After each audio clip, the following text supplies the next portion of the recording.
조합제 TV 시청자 여러분 안녕하십니까? 10월 14일 오후 2시입니다. 저는 오래전부터 한국으로서 가장 중요한 외교 관계는 한미 관계가 아니라 한일 관계라고 생각해 왔습니다. 한국과 일본이 친하게 지내면서 서로 할 말 다 하고, 그러나 국제적 규범에 따라서 사실에 기초하고 국익에 맞춰 가지고 지내면은 한미일 동맹 관계가 완성이 되고, 한일 관계도 한미 관계도 같이 좋아지면서 중국에 대해서, 러시아에 대해서, 북한에 대해서 우리의 자유를 위협하면서 동시에 다른 관계에서는 좋게 지내야 할 중국과 러시아, 이런 복잡한 관계 속에서 우리의 안전을, 우리의 국가 이익을 도모할 수 있다. 그 근본은 한일 관계가 안정되어야 한다라는 생각이었습니다. 뭐 인간 세상이 마찬가지죠. 가장 가까이 있는 사람과 친해야 멀리 있는 사람들과도 같이 친해질 수가 있습니다. 자, 그런데 한국에서는 이 신경질적인 민족주의가 팽배하면서, 특히 지식인 사회에서, 언론인들 사이에서 무조건적 반일, 감정적 반일이 국가 정책에 영향을 줘가지고 여러 번 한일 관계를 어렵게 만든 적이 있습니다. 최근에 제주도에서 관함식, 국제 관함식을 하면서 일본이 지금까지 계속 달아온, 과거에도 허용했던 우길기를 달고 온다고 사회단체에서 항의를 하니까, 놀랍게도 우리 국방부가 그게 편성해서 참석하지 못하도록 함으로써 한일 관계가 또 껄끄럽게 되었습니다. 이것은 참 불행한 일입니다. 한국과 일본의 군사협력 관계는 한미일 동맹체제 안에서 계속 지속되어야 합니다. 그리고 강화되어야 합니다. 또 북한의 핵이라는 공통의 문제가 있습니다.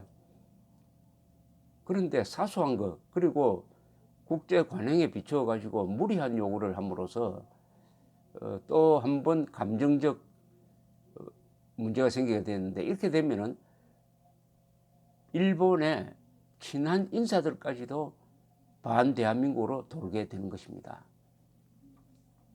일본에 대해서는 아무리 무리하고 감정적이고 약속을 지키지 않아도 괜찮다고 하는 생각이 한국 사람들에게 깔려 있습니다. 일제를 상기시키면서 일본이 우리에게 그렇게 대했으니까 우리도 일본에게 그렇게 대해야 한다. 이 생각은 어느 시기까지는 그게 의미가 있었을지 모르지만 지금은 아니죠. 지금은 한국의 국력이 커져가지고 일본과 대등하게 콤플렉스 없이 맞설 수 있었는데, 아직도 일제시대의 탄압받는 민족의 그런 발상으로 일본을 대한다면 그것은 결국 돌아서 우리의 국가 이익에 큰 위험을 초래할 가능성이 많습니다. 결정적인 순간에 일본이 한국을 버릴 가능성, 한국을 외면할 가능성에 대한 대비가 되어 있는지, 이런 문제에 대해서 전 주일 대사를 지낸 신각수 전 외교부 차관이 동아일보 부설 화정평화재단 21세기 평화연구소가 개최한 원래 강좌에서 아주 뼈있는 이야기를 했습니다. 외교통일위원회 국정감사에서 외교부 안에서는 일본 업무 기피 현상이 지금 일어나고 있답니다. 일본 업무하고 미국 업무가 가장 중요한 거 아닙니까? 그렇다면 서로 그 자리에 가려고 했는데,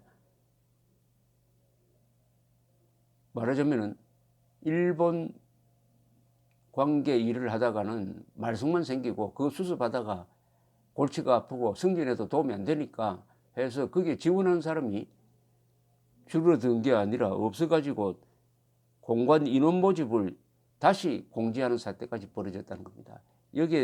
이걸 계기로 해가지고 신 전 차관은 이렇게 이야기를 했습니다. 한일 관계를 양자관계 관점에서만 보는 경향이 있는데 동아시아, 동북아, 아시아 태평양 지역 관점에서 보면 시각이 풍부해진다.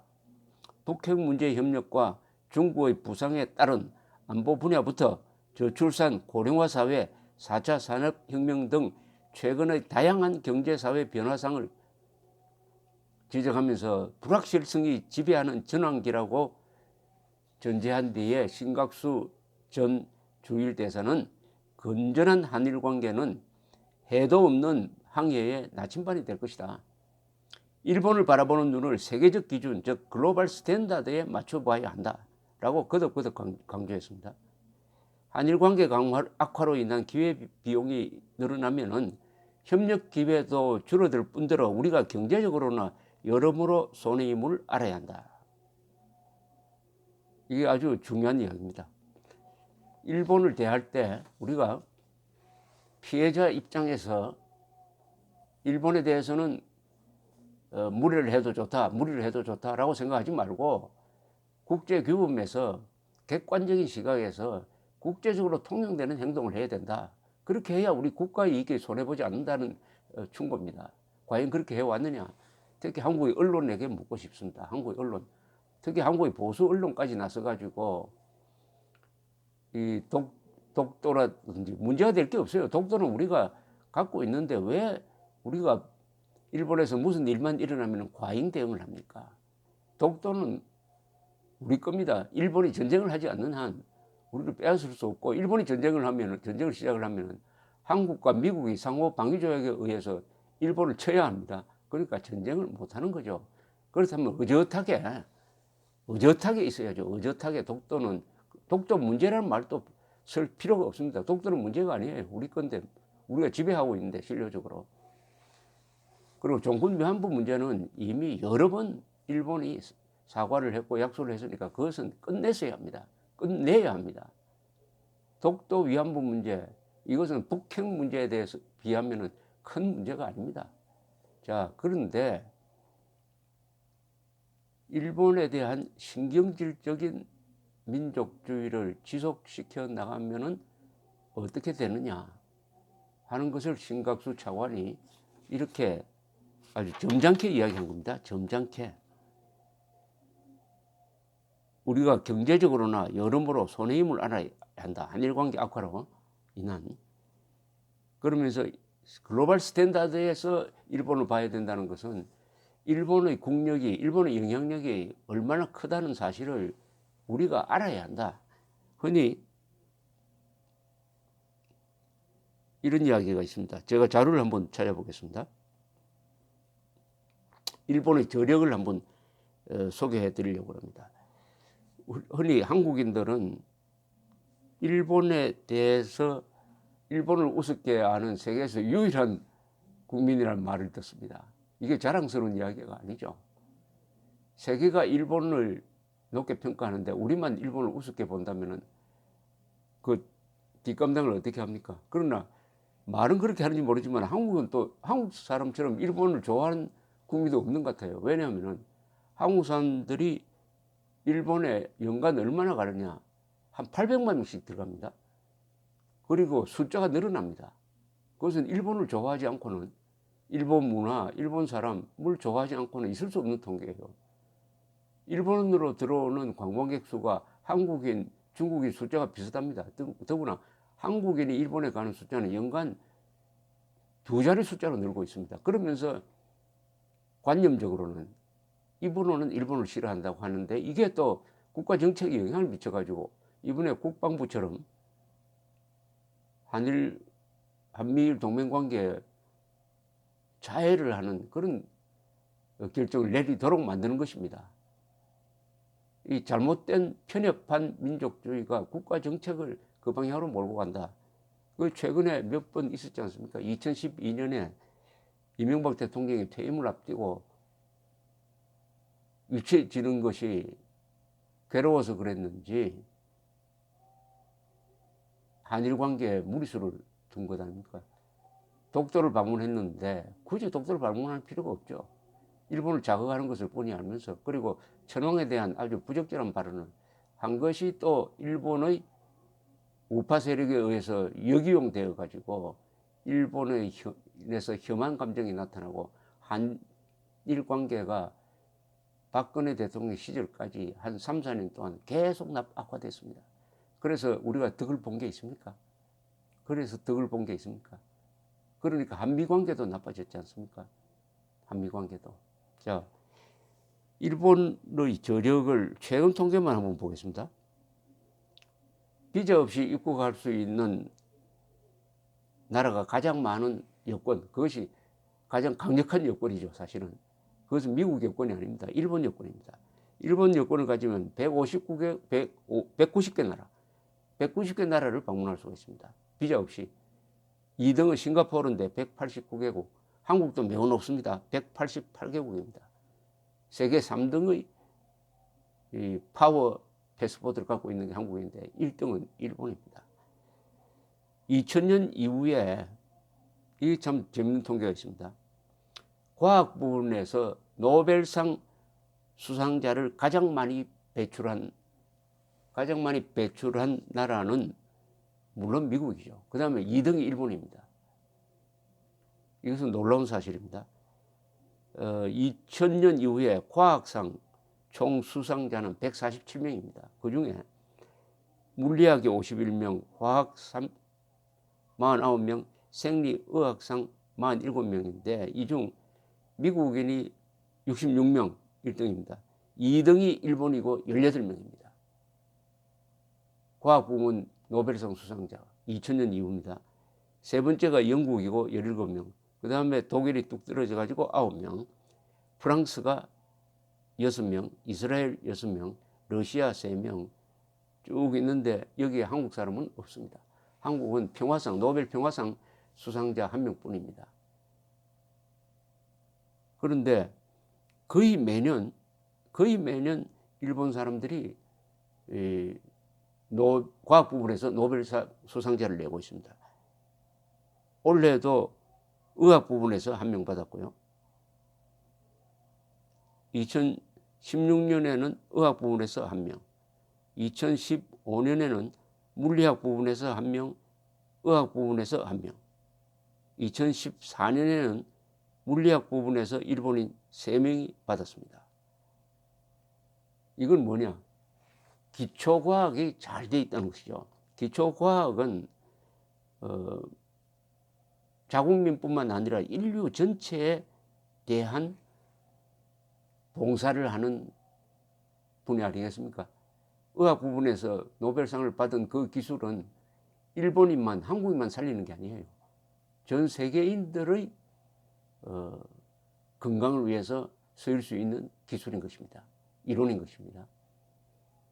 노벨상 수상자 국가별 랭킹은 이렇습니다. 이건 작년 통계니까 올해 받은 것을 빼고요.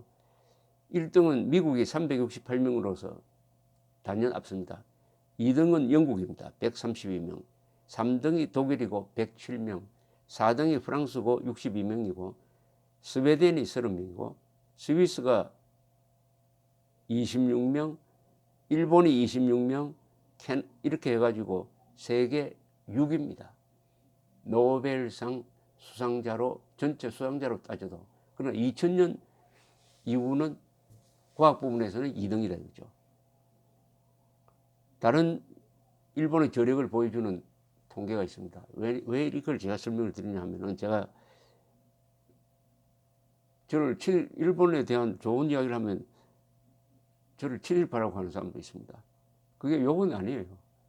일제시대 때 친일파가 아니라 지금 일본과 우호관계를 맺고 있는 가운데서 친일파라면은 그게 정상적인 거 아닙니까?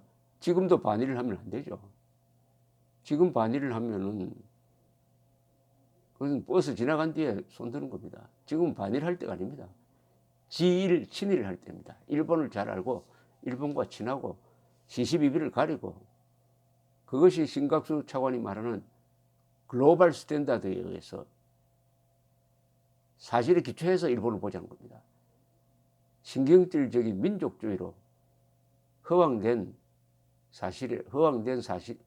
거짓에 기초해서 선동적으로 감정적으로 일본을 보지 말자 이거죠. 일본의 저력, 한국인이 우습게 하는 일본의 우습죠. 한국인이 일본을 우습게 알면 일본을 제대로 볼 수가 없습니다. 도시 규모는 도쿄, 요코하마를 합친 여기에 약 4천만이 삽니다. 세계 제1입니다. 도시 경쟁력도 도쿄가 세계 1등입니다. 요새 도시의 경쟁력은 그 나라의 경쟁력입니다. 장수국가는 뭐 오랫동안 세계 1위고요. 경제부문 국제 경쟁력에서는 세계 6위로 평가되고 있습니다. 공무원들의 청렴도는 세계 15위, 특허 출원 건수는 2012년 경우에 세계 1등이었습니다. 특허 등의 사용료 수입이 연간 450억 달러로서 세계 미국에 이어서 2위입니다. 2위. 그리고 해외에 채권을 가장 많이 가지고 있는 나라는 미국도 중국도 아니고 일본입니다. 순채권만 해도 3조 달러를 넘습니다. 제일 부자라고 하면 흔히 일본을 치는 게 맞습니다. 채권이 가장 많으니까. 받을 돈이 가장 많은 나라니까요. 살인사건이 가장 적게 나는 나라는 스위스, 싱가포르, 홍콩, 바레인, 룩셈부르크 이런 나라인데 인구 1,000만 명 이상인 나라에서는 일본이 1등입니다. 안전하다는 거죠. 안전하다는 거죠. 세계에서 가장 안전한 도시 랭킹을 내면은 도쿄가 1등, 싱가포르가 2등 이렇게 나옵니다.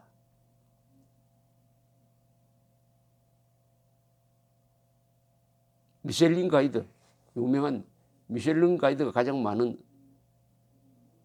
미슐린 가이드에 가장 많은 음식점이 등재되어 있는 도시는 어디냐?